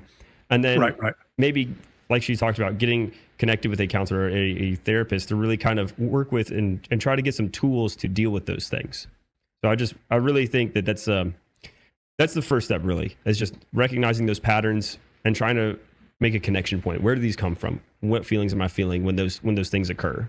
Because they're probably going to keep occurring because you can tell yourself, okay, say you get angry and you start feeling that anger well up in you in a situation with, whatever relationship, is going on in that moment.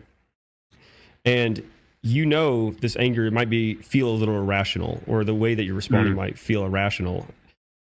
That's going to keep happening. You can try to tell yourself, okay, I'll just stop being as angry, or, but like she talked about, it comes from your limbic system, not necessarily your frontal lobe, where you deal with all the reasoning and your, logic.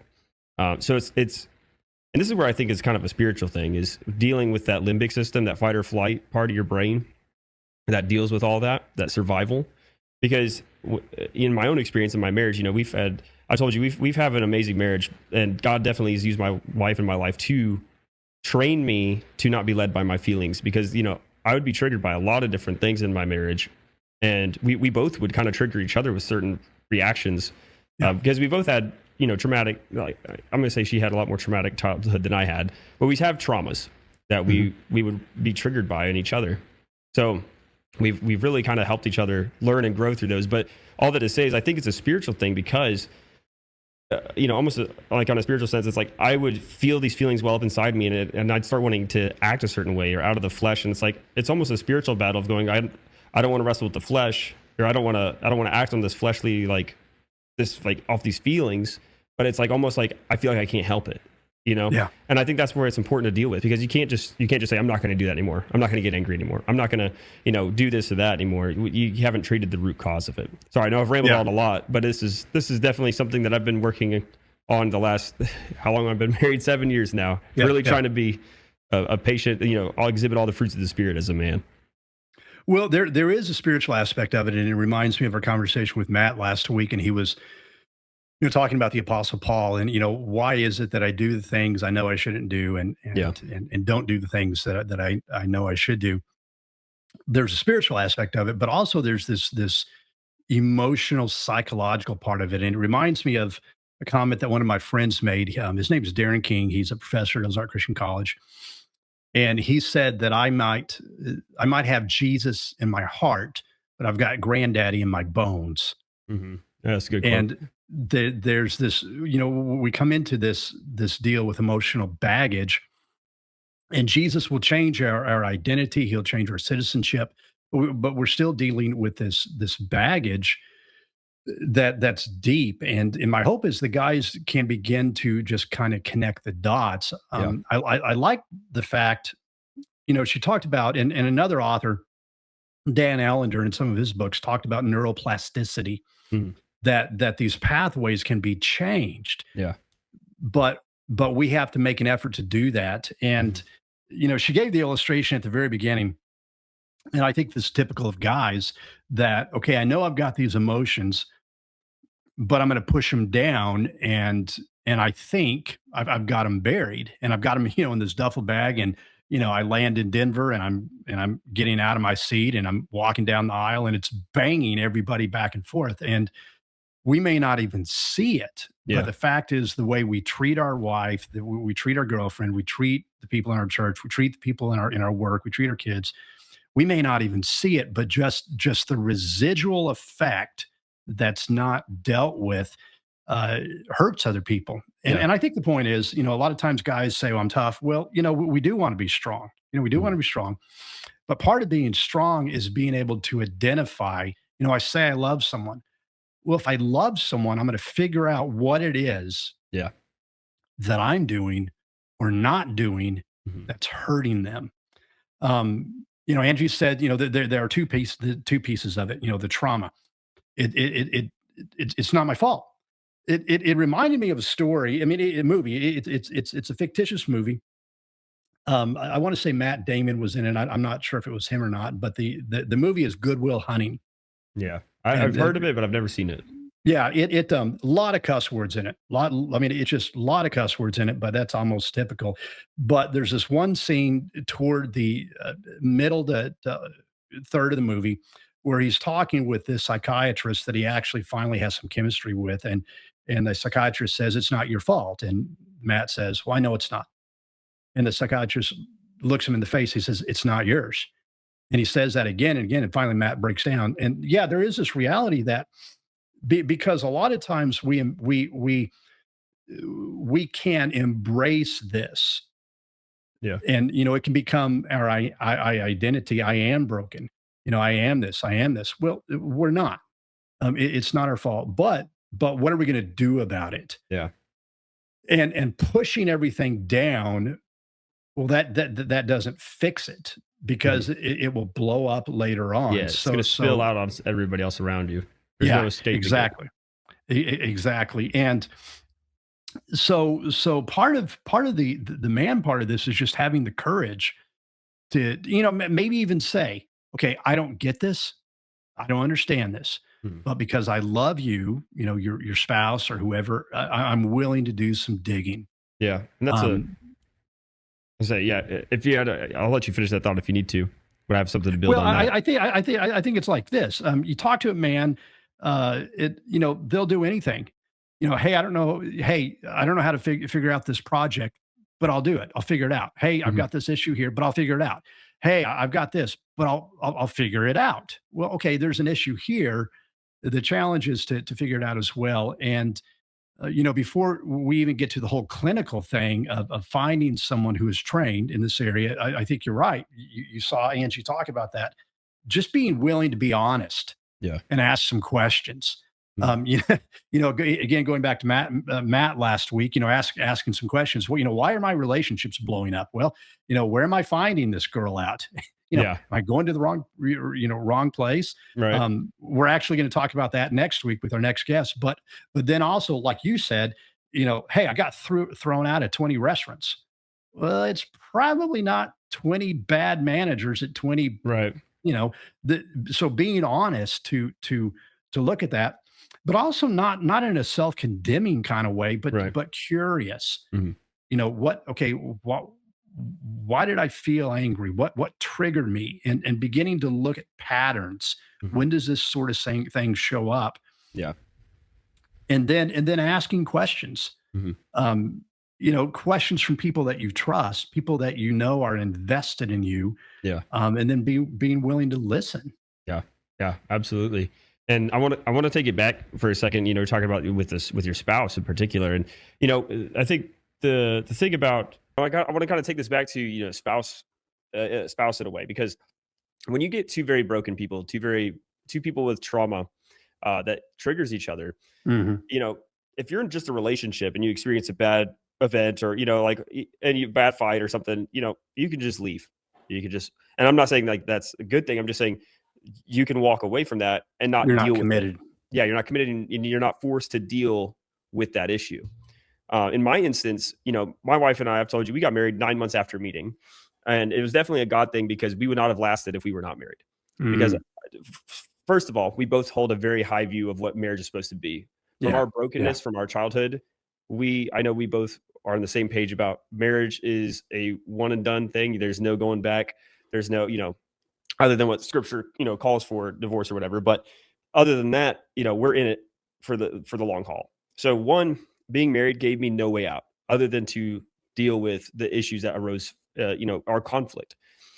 Second, and then I'm talking this is to mostly my people who are in a marriage, but feel like they might be at war with their wives, and because that's how it felt when I first got married a lot. Yeah. It just felt like we were at war with each other. And I'm going to tell you as men, I'm looking right in the camera. If you're just listening on Spotify or Apple, it's on you to deal with it. You are called to love your wife as Christ loves the church. And if you can't do that in a healthy way, well, then it's on you to unpack this baggage. It's on you to do the heart work that you need to in order to be able to do that. And that's what being married forced me to really do was, okay, there's no backing out of this. There's divorce is not an option. I'm to lead my wife. I'm to love her like Christ loves the church. Even if I don't feel, I feel good about this marriage or whatever right now, my job is to do that. And so it took, like I said, many years for us to really, it just progressively got better and better the more I kind of was forced to deal with certain things and trauma responses that I had. Because even when she would have trauma responses to me, it was like I noticed this pattern more, and I could say, okay, you're wanting to go into your fight or flight, your freeze response or whatever, your fawn response.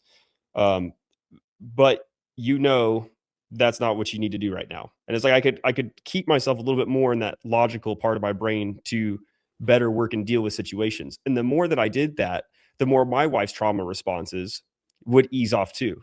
And she could learn to trust me from whatever traumas that she had, that I was exhibiting something that triggered her from her childhood, even though I'm not that person or I'm not the whoever caused that issue. But she would have those same feelings, like she couldn't trust me or, or trust that I would take care of her or love her. And so it was on me to really be able to handle my own trauma. So that way I could also help her manage hers, and not because it's my job or we're codependent, but because I'm to love her. Well, I can't love her properly if I don't know how to deal with my own traumas, to be able to handle her and show her she can love and trust that I'm going to take care of her and no matter what. So I think I just wanted to really emphasize to the men here that it is on you. If you're in a tough marriage and you feel, and you're both still, in it, you just don't know what you're doing or how to deal with it. That is going to be the biggest thing I'll tell you to do, is really try to figure out those traumas, figure out where those responses are coming from. Yeah. And I promise you it'll get better 10 times faster if you do that than just trying to simply manage your behavior. Yeah, it will. And I don't want to go too far down a rabbit trail here, but there was a book written a while back, and I lost the name of the author. But just looking at the purpose of marriage, and a lot of times today we think marriage is to make us happy. And the thesis or the premise of the book was simply this: actually, marriage is to make us holy. And there's a proverb that talks about the fact that as one man sharpens, or as iron sharpens iron, so one man sharpens another. And you can obviously extrapolate that. If you have two individuals, male, female, husband and wife, and they love Jesus, and they're pressing into that they are going to refine each other and sharpen each other. And when you look at marriage as this is the way it is, Mhm. and you continue to press in, even though it gets incredibly tough at times, when you come out of the other end of the tunnel, when you come out of the furnace, when you come out of the fire, you are going to be refined. And sometimes we need that to Yeah. press us to dig in and say, okay, what is going on here? Why is it that I'm reacting the way I am? Well, the more I look at it, the more I unpack it, the more I connect the dots, it really, at the root level, this has nothing to do with my spouse. My Yeah. spouse is just the immediate, the immediate issue. What it Causing the is, trigger, yeah. yeah, it's those neural pathways that were formed when I was 2, 3, 4, 5, and 6 by my dad leaving, by my mother doing this, by the world doing this, whatever. And, Mhm. that child can't can't process it. And Yeah. I love the illustration she gave, because I've seen this too, that you'll find a man who's in his 50s, but he still feels like he's 5. Yeah. And And I you can can look at yeah. him and yeah, you can look at him and say, grow up. Well, he has. I mean, he's Mhm. responsible. He's keeping Yeah. a job, but there's brain chemistry that's stuck Yeah. all the way back because something happened when the rational part of the brain could not process it.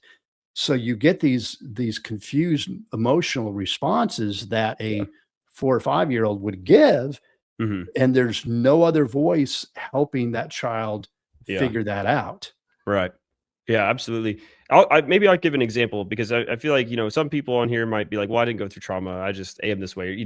At this point, I don't, if you're listening to this point, I don't think you think that. But let me give you an example. And I think I've talked about this in other episodes before is a big thing for me that I can feel myself get triggered. And I hate using that word because it's such a buzzword, but it is like, it's the Mhm. best word to use for Yeah, this. yeah, If it works. somebody scoffs at me or laughs or something, and if it's something that I'm interested in or know a good amount about, I get triggered. I immediately get this angry, prideful like tone about me of like, oh, I know better. I know.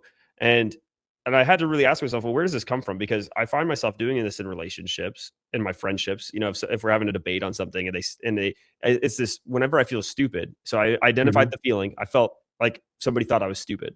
Well, there's a lot of like we've talked about, there's a lot of layers to the onion, but I'm going to try to simplify this.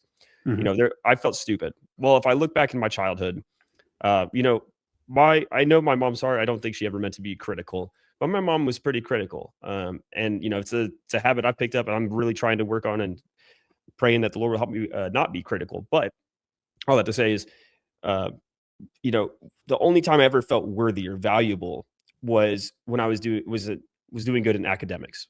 mhm. That's when my mom would say, "I'm so Yeah, proud of yeah, you. You're doing so good in school." So I put my worth and my value into my ability to yeah. like in my abilities, whether it was, in a sport or into, my academics. And so if I didn't feel like I was good at something, that shame that I'd feel would make me feel like I wasn't worthy or valuable. So that travels all the way to where people scoff or laugh at me if I'm trying to overtag debating or, they make me feel stupid. Well, that's a shame response. And I get angry because I'm like, well, I'm not stupid. That's basically what the little kid inside me. I'm not stupid. I'm worth something. You know what I mean? So that's just an example that I have in my own life where that trauma, and see, that's what we're talking about. Trauma doesn't have to be some big Mhm, major mhm. cataclysmic event. It could be just little things like that get wired in your brain. Yeah, So yeah. that's an example of, I'm sure somebody on here, I just wanted to give that just in case somebody was going, well, I don't really know or see anything in my life. But it could be something as little as that. Mhm, mhm. Well, she even talked about that, if you have a guy who they don't, not only do they not see anything or remember anything, they just don't remember anything at all. Yeah. And she gave the illustration of you've got this conveyor belt going on, and the brain's trying to deal with trauma in a spaghetti mess, and all these things are coming down the conveyor belt, and there's no one there to pick it up, no Yeah. part of the brain to pick it up. So it just slides off and slides off. But I think your illustration is spot on, Matthias, and it could be anything. You've got a guy who's an athlete and he may have some natural ability, but you go down really deep. And what he learned is that the only time he sensed any value was when he was the perfect athlete. Yeah. So he will sacrifice his wife, he will sacrifice his children, he will sacrifice everything to get that praise of being the best athlete he can. Yeah. Why? He's just a jerk. Well, okay, but there's that little boy in him that was told either specifically or indirectly, you do not measure up. You are not worthy unless Yeah. you are captain of the football team or whatever it might be. And I would say most of the time that's probably not the case that people are like directly told these things. I mean, I know there's plenty of cases where, parents or authority figures will say those things and that's Yeah. horrible to do. But like y'all talked about, a kid's world is so small, they Mhm. internalize these things as it's who they are. If they don't do this, then they're not worthy or they're not valuable. So, and I think I think it's even harder to really identify those issues when it's the case that it was not a direct thing told to you. Mhm. Because you have to really think back, where does this feeling come from? Yeah.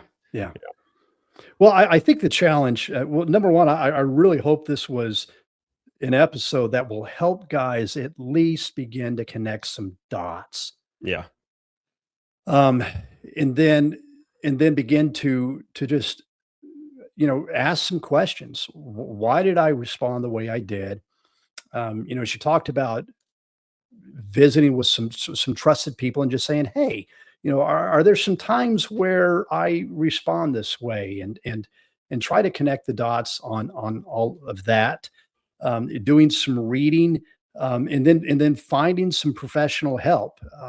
There are a lot of good counselors out there who understand this, and part of being a man is being brave, and being brave to just say, okay, hey, because I love the people around me, I want to get this figured out. And we'll have some links in the show notes. And you're smart guys, you can figure this out. But being willing to say, okay, I want to invest in the people around me. I want to invest in my future. So I'm going to do what I need to do to go figure this out. One thing that comes to my mind, again, going back to Steve Spicer and Mark Meant for Christ. And if you did not listen to that episode, I don't know, what was that? Episode I number think it's 2 episode or number 3? 2. I think Yeah. it's 2. Go back and look at Mark Meant for Christ, because it's an intensive weekend that, if nothing else, it will help you open up your eyes Mhm. to the roots and all of this. Matthias, if you were to give some other challenges to our guys this week, what would you do? Yeah, I think a good challenge from this is think about just take some time to ponder on your relationships. And I want you to come up with one thing that you notice, like, hey, this has happened a lot in my friendships, relationships, with whoever. Mhm. And then try to really think, how do I feel when that happens? What did they say? What did they do that caused me to start feeling this well up inside of me, that I responded or acted in this way as a reaction to it? Just one thing. Think of one thing that you can really figure out as a pattern you've recognized in your relationships. I think that Yeah. would be a good action step. Yeah, and I like that, and I think I want to wind down with two things here. One is, guys, I want to ask you to use your imagination and to repackage this. Um, if you were watching a war movie, or if you are a vet, or you saw combat, or someone, and someone, they were in a room when a grenade landed, or an IED, or a shell, or whatever, and everything gets blown up, we would have compassion, and we would say that's a brave guy, and we want to help him, and he would get up, and he would push forward the best he can. Well, a lot of us guys, we have not experienced that, but there's something called emotional IQ. And sometimes we have damage in our emotional IQ because something that happened to us. And we can either say, well, it never did. And we can go on and continue to, live through the fruit of it. Or we can say, yeah, this happened, and look at it as a real wound, and Yeah. then deal with it. Be brave about that. And here's what I want to do. I've never done this, but I want to end our episode with praying. Is that okay if I do that? Absolutely. Let's do that. That'd be good. Because I feel like it is such a heavy one, and it is such a And I think I really see a lot of people in like Gen Z millennials who are really kind of, and I think, and we could talk and speculate why this is, but I think, the fatherlessness epidemic has really done a damage to my generation, the generation after. And so I think I see all these, I think there's good fruit coming out of it, because I see all these broken people saying, okay, well, I've experienced this. How do I deal with this? And how do I kind of manage this? And really, where does this come from? So it's been good to see that. I think people are really starting, and the culture's changing where, men doesn't need to just shove their feelings down anymore. I think it's a good thing that people are really trying to identify where these issues are coming from, because that's what's they're looking at the past relationships. They're looking at all these failed marriages in their lives, and they're saying, well, I don't want that. How can I fix this to where that doesn't happen to me? So I think it's a good thing. And I think it's a heavy thing. And I think, it requires some prayer. So I'll just say that. And maybe one final word on the feelings. I think balance is the issue. We don't want to be controlled by our feelings. We don't want to become the victim. We don't want to become the victim. We want to stand up.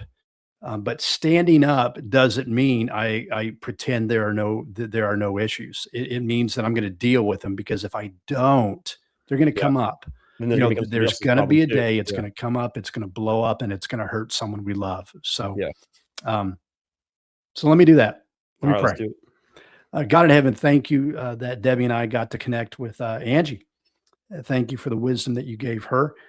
And thank you for our time here today. And I want to ask that Holy Spirit, that you will speak to the hearts and the minds of the strong young men that you have made who are hearing this, and that you will help them to connect the dots to see not that they can go blame, but that they can actually find freedom and seeing where the wound is at, where the path is at, the neural pathways are at. Please help them to connect the dots and connect them to the right people for the right conversations, that they can build new neural pathways that they can become that the men that you created them to be. And my God, I ask that in Christ's name. Amen. Amen.